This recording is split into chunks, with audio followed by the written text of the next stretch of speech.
तुलसी में जल चढ़ाने के नियम, कहीं आप कोई गलती तो नहीं कर रहे? मित्रों, हिंदू धर्म में तुलसी का स्थान बहुत पवित्र और विशेष माना गया है। यह मात्र एक पौधा नहीं, बल्कि माता लक्ष्मी का प्रतीक है और भगवान विष्णु को अत्यंत प्रिय है।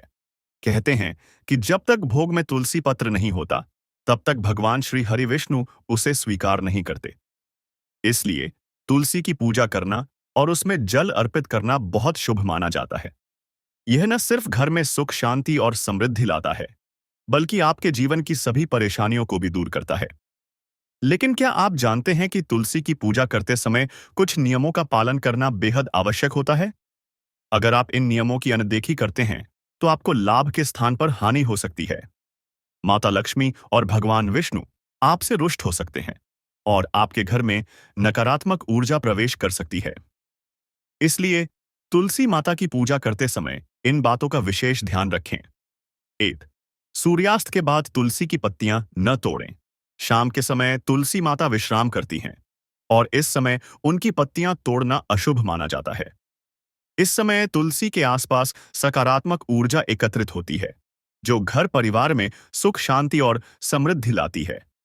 यदि आप इस समय तुलसी के पत्ते तोड़ते हैं, तो घर में नकारात्मकता बढ़ सकती है और आर्थिक संकट उत्पन्न हो सकता है। इसलिए यदि किसी विशेष पूजा के लिए तुलसी के पत्ते चाहिए हों, तो उन्हें सुबह ही तोड़कर ताजे जल में सुरक्षित रखें। 2.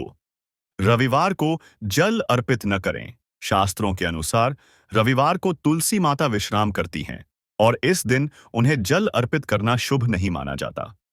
यह भगवान सूर्य का दिन होता है और तुलसी माता भगवान विष्णु को समर्पित होती हैं। इस दिन जल चढ़ाने से नकारात्मक ऊर्जा घर में प्रवेश कर सकती है और भगवान विष्णु तथा माता लक्ष्मी आपसे नाराज हो सकते हैं। 3. लोहे या स्टील के बर्तन से जल न चढ़ाएं।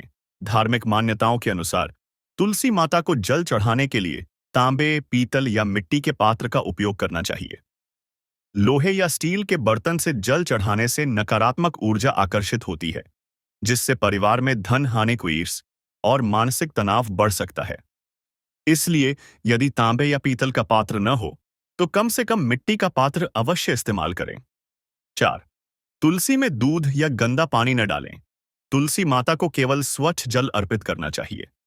कई लोग यह सोचकर दूध अर्पित करते हैं कि इससे अधिक पुण्य मिलेगा, लेकिन यह पूरी तरह गलत है। दूध से तुलसी की जड़ें सड़ सकती हैं, जिससे पौधा मुरझाने लगता है और यह बहुत अशुभ माना जाता है। इसी तरह तुलसी में गंदा या बासी पानी डालना भी अशुभ होता है, क्योंकि इससे घर में नकारात्मक ऊर्जा का संचार हो सकता है। 5. तुलसी और केले का पौधा एक साथ न लगाएं। तुलसी और केले का पौधा दोनों ही बहुत शुभ माने जाते हैं, लेकिन इन्हें एक साथ नहीं लगाना चाहिए। ऐसा करने से शुभता की जगह अशुभ परिणाम मिल सकते हैं।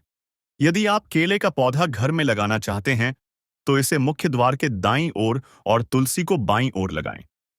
इससे आपको भगवान विष्णु और माता लक्ष्मी की कृपा प्राप्त होगी। 6. दक्षिण दिशा में तुलसी का पौधा न लगाएं। वास्तु के अनुसार दक्षिण दिशा पितरों की दिशा होती है और वहां तुलसी का पौधा लगाना अशुभ माना जाता है। इससे जीवन में कई परेशानियां उत्पन्न हो सकती हैं। तुलसी का पौधा हमेशा उत्तर या उत्तर पूर्व दिशा में लगाएं, जिससे घर की नकारात्मक ऊर्जा दूर होगी और सुख समृद्धि बनी रहेगी। 7.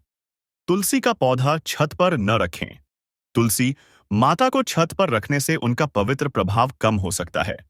वास्तु के अनुसार छत पर तुलसी रखने से घर में सकारात्मक ऊर्जा कम होने लगती है और आर्थिक तंगी जैसी समस्याएं उत्पन्न हो सकती हैं।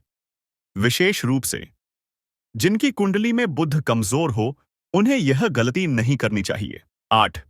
तुलसी के पास कांटेदार पौधे न रखें। वास्तुशास्त्र के अनुसार कांटेदार पौधे नकारात्मक ऊर्जा लाते हैं, जबकि तुलसी माता पवित्रता और सकारात्मकता का प्रतीक है। यदि तुलसी के पास गुलाब, कैक्टस या बबूल जैसे कांटेदार पौधे रखे जाएं, तो यह उनके प्रभाव को कमजोर कर सकते हैं और घर में कलह क्लेश बढ़ सकता है। तुलसी माता के पास हमेशा हरियाली और सुगंधित पौधे ही लगाएं। 9. जूते चप्पल तुलसी के पास न रखें। तुलसी माता देवी लक्ष्मी जी का स्वरूप मानी जाती हैं, इसलिए उनके पास किसी भी प्रकार की अशुद्ध वस्तु रखना वर्जित है। जूते चप्पल तुलसी के पास रखने से नकारात्मक ऊर्जा बढ़ती है और आर्थिक हानि हो सकती है। इसलिए तुलसी माता के पास हमेशा सफाई बनाए रखें और वहां पूजा सामग्री ही रखें। 10. तुलसी के पास नाली या बाथरूम का पानी न बहने दें। तुलसी माता को शुद्धता का प्रतीक माना जाता है, इसलिए उनके आसपास गंदगी या नाली का पानी बहना बहुत अशुभ होता है। यदि तुलसी के पास गंदा पानी या नाली हो, तो इसे तुरंत ठीक करें, क्योंकि इससे घर में नकारात्मक ऊर्जा बढ़ सकती है और परिवार में कलह क्लेश उत्पन्न हो सकता है। क्या आप चाहते हैं भगवान विष्णु और माता लक्ष्मी की कृपा? अगर आप माता लक्ष्मी और भगवान विष्णु की कृपा पाना चाहते हैं, तो इन नियमों का पालन करें और तुलसी माता की सच्चे मन से पूजा करें। ऐसा करने से आपके जीवन के सभी कष्ट दूर होंगे, आर्थिक स्थिति मजबूत होगी और घर में सुख शांति बनी रहेगी। तो मित्रों, क्या आप पहले से इन नियमों का पालन कर रहे थे या नहीं? हमें कमेंट में जरूर बताएं। भगवान श्री हरि विष्णु और माता लक्ष्मी की कृपा आप पर सदा बनी रहे। जय श्री कृष्णा।